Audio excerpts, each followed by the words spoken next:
And welcome to Let's Talk News Now, or I should say welcome back. I've got here with me the witty, the charming, the beautiful, the biggest fundraiser person in the whole world, Lisa Priestman. Why are you laughing, Lisa? I love that introduction. Can I have you introduce me to people out in the community all the time? Absolutely. Because I mean, the American Cancer Society is known for just doing everything top-notch. First class. I mean, is there like anything? You guys don't do anything else other than first class.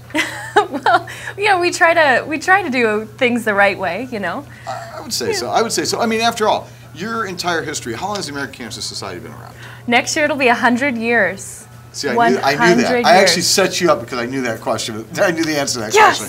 100 years, and in doing so, you have had impact in so many people's lives. Oh my gosh, yeah. I mean, literally millions upon millions of people. But right now, where is the focus now for the American Cancer Society? I know at one time it was to make sure that people were very, very aware of the impact of cigarette smoking. Mm-hmm. I know that people are very, very aware of cancer as a whole and the fact that it used to be something that had kind of a, I guess the word was, it was almost an automatic, you have cancer, here's your death certificate. And that's not the case anymore, much to your guys' work. So where's your emphasis now? Where is the American Cancer Society placing its emphasis today? Well, everywhere. There are a lot of different focuses that we're focusing on because there's a lot to focus on. Okay. I mean, so Stay the American Cancer Society is we have a place for people of all kinds of cancer. So we're really making sure that we're having researchers who are researching all different types of cancer, childhood cancer, breast cancer, and even the more unknown cancers that people don't really hear about until they're diagnosed with it, and they say, what is that? So we want to make sure that people who are diagnosed of all different cancer types can go, to our 1-800 number, 1-800-227-2345, or cancer.org. You're allowed to do that. Okay, good. Well, it's a really great resource for anyone who's diagnosed with cancer or who has any questions or if they want to get involved, and we'll talk about that later. But sure. So there's that we don't have a specific one focus. We have a lot of focuses. For both men and women. For both men and women, people of all ages. Because here's been the biggest thing that I've noticed is that for a long time there, and not that it shouldn't be, there was a lot of emphasis placed on breast cancer for women. Right. And a lot of equipment was created to try and battle this. Mammograms, and they're actually incorporating now, most insurance policies will cover a woman's mammogram every 2 years and so on and so on. I know that kind of scales at different age groups, and okay, I don't qualify to talk about this. I'll move on. But what I was going to say is that the flip side to this, though, is that now we're hearing more and more about men and prostate cancer. Right. And I noticed just the other day that Warren Buffett announced, about a week or so ago, that he has prostate cancer. I refer to it as kind of the man's badge of honor. If you live long enough, you're probably going to get prostate cancer.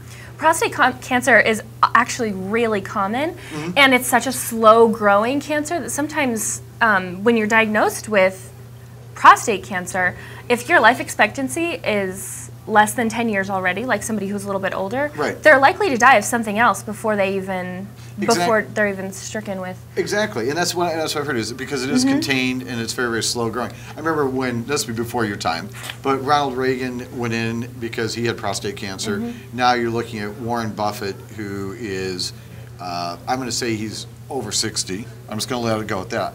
Mr. Buffett, I promise you, I will not insult you on TV, honest to goodness.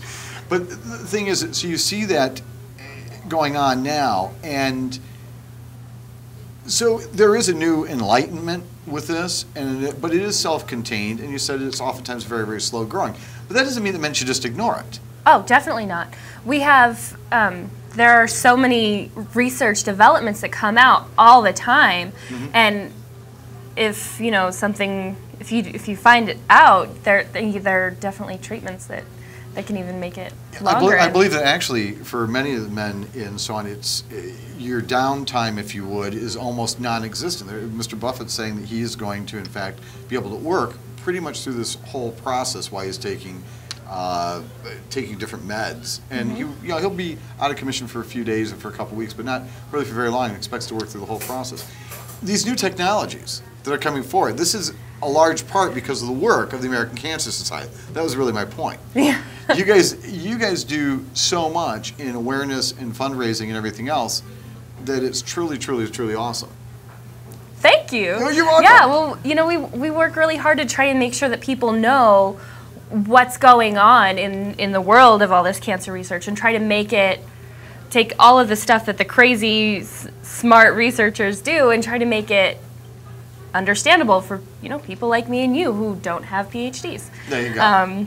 Unless you do MDs. have a PhD. Yeah, I'm not saying a word. No, I'm not okay. saying a single solitary word. I won't even admit to anything. Here's what I am going to do, though. I'm going to take a short break, and when I come back, I'm going to be talking more with Lisa about the American Cancer Society and what we're going to be doing in the next upcoming weeks at the Relay for Life. Don't go away. We'll be right back.